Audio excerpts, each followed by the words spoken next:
ผู้ Deputy Speaker ก็รู้ไหมผู้ Deputy Speaker เฮโมชันเป็นผู้ลุตุผู้ลัลเตะอันนี้ตุนมาจังไงเสียกันเนี่ยให้ตุนจุ่ม 9 legislatureอาพอเฮียนินปัจจุบัน University College สาธิต hostel เรามาเอาถิ่นกันเนี่ยตุนอินทันนุ่งเบราพอข้างกัน House Leader เขาเฮียน PUC ข้าง PUC ช่วงต่อเขาลีสเตนรอนเสียมาขลังเนี่ยเตนรอนเตี้ยผู้ลัลเตนลงไม่ลักเลงหาละขตาข้างมาเราจะนู่นข้างนนเตลเบลเลตุรักง่ายเดี๋ยววะโฮสเทลกันน้องเขาไล่ที่เขาเรียกเจียนไล่เนี่ยมีเฟลตักไม่เนี่ยมีชัดตักไม่เนี่ยอามาเราจะให้คุณนั่นกะละมุนสังสังที่กันหันลมาเองก็ติงโอวันนี้อ่ะเฮียนเฮติลำผู้ Deputy Speaker อีเวลามามีเตกันอิรฟิกสิโลอิรฟิกดำโดยเตตุนไล่ตรงคำลาตักไม่มินนบาร์ตักไม่เละที่เตกริลรวนเดวะกันอินคมหุ่นไล่เตขัดจุนิเสเตียงฮิจรอนตีลูกตบกระริงอ่ะจูวังชวนไล่วันนี้อ่ะ resolution ที่เกิดจูปัสจากะกังไงหรอวะกับผมไทยโลนี่ตีค่ะกันสวยมาสับเบอร์ดัวเดินผู้ Deputy Speaker ทิลทาร์เดวไม่หันสวยลันดูกันเนี่ยการเซสชันมาสลัมบัตเจ็ตเซสชันมาสลัมอาเตปกัน House Leader ข้าน MLA เตอินเบียลช่วยปอยมวง Development กัลเตปอินเสียต่างง่ายนี่ตีอินขัดยังจองเดวข้านมินศิลากันโลล้อมเวมาอาไม่รู้จะให้นิมินเปียโลกะกับเบียลช่วงพายรวงกายจังอ่ะเวสโรตลางกงจู PCC pavement ตูรินันตีอ่ะอันเราจุดหกะมินิสเตอร์ประคัดลุงเลยลำเบียลตู้อินาอเปกดีอินกษยาเมตาร์จลีสมกว่าปนิเจงหน่วยสมนิมันอันนี้จู่ๆอาคนอาทกตู้มิงเตปมินรอนเปะสุดท้ายชวนคอมเพลนตั้มตลุตุกาลุงเลยนิวส์ละมาเตปช่วงนัชาจู่วังชวนคุณลายตุงเอทกตีน PWD SE เต EE เต SDO เตก็จะตั้งเสียโล BDO ก็จะตั้งเสียบกสีโลอัตโตปัจจุบัน planning จังอิน Minister ประคัตินนาลูทอตีร์หน่วยสมนิมันเวลตีนรีพอร์ตอันนนเปตาเมตาร์จลีสมกว่าปนิอันนั้นทอจูอาวันเชเตเรงผู้ Deputy Speaker อติราเสียนี่ละกันนังจู่วังจนอัลลังคลังโลนี่เฮสุรการีลุงเลยลำมีนี่ถกตู้ปะเบียลชุงมีปนนี่โลคุณไล่คนไอ้ตู้เต้นยุกถกนี่เสร็จจนขัดยังข้านันตีกระริงโลนี่มินตายะทีมตัวนัวบีดีโอจะปนอะไรนะชัดตะกัถกตู้นี่นั่นยิ่งสิละนี่ค่ะขัดยังค่ะสุรการชาอันนี้ไทยโดนเอ็มนี่ทิลชาฝักตากเสวยน่าเห็นกับฝักจักเรื่องไหมเลี้ยงปุยรำขัดโดนจัว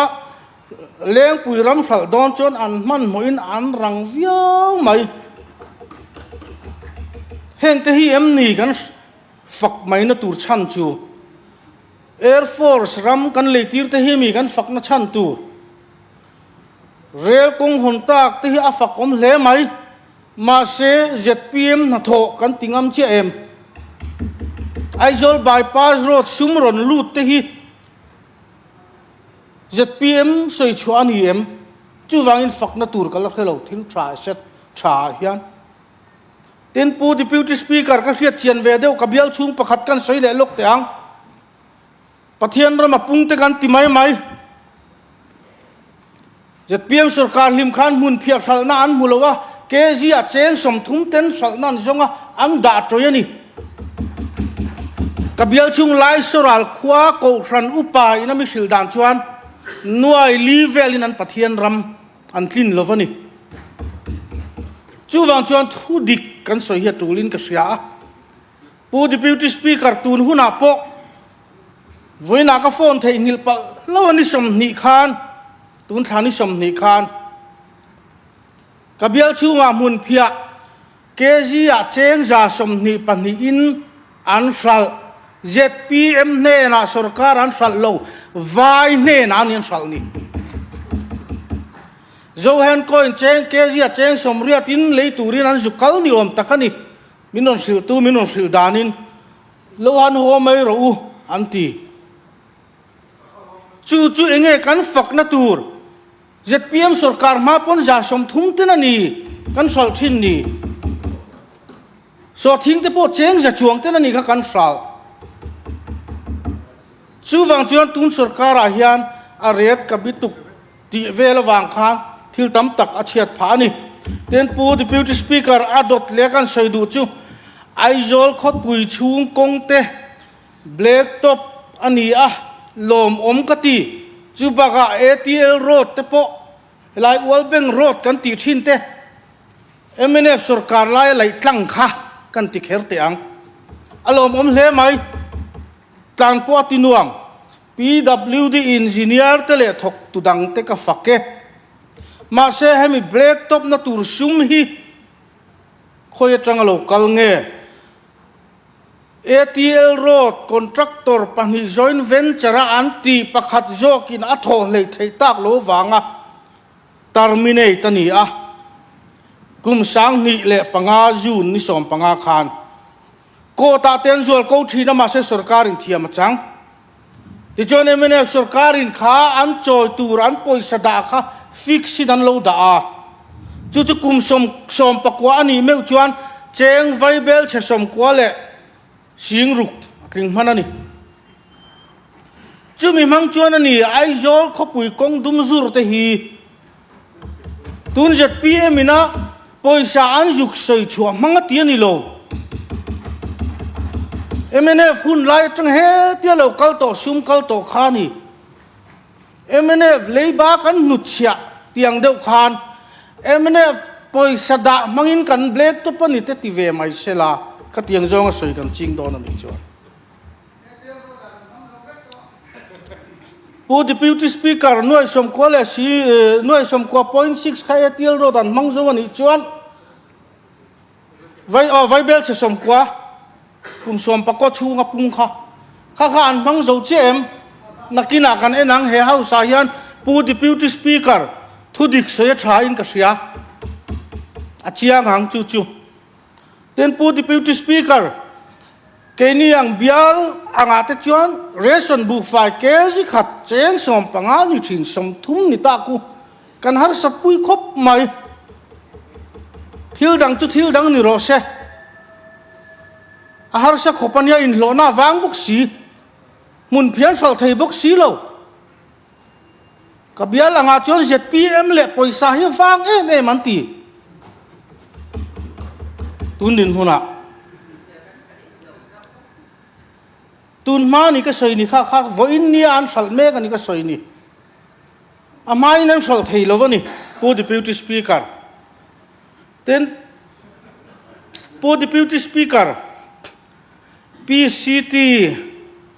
chung kan nuai chuang sia om thei na tur then zo te solo ro man to ni se ka fak chak em ani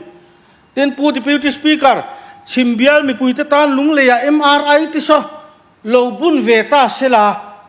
ka fak cha khop mai fak ka chak lutuk sasi scheme noya 2023-24 a noi sang ni sing ni sang thum za thum som thum pakhat lap sta te kha fa ui om em chunga wang te chuan em ni kan han fakang ZMC Central Sarkar pek tumin cabinet te khan kan relem ni khang te khami kan fak na chan tur zirtir tu poisa he lo transfer ngut te khami fak na tur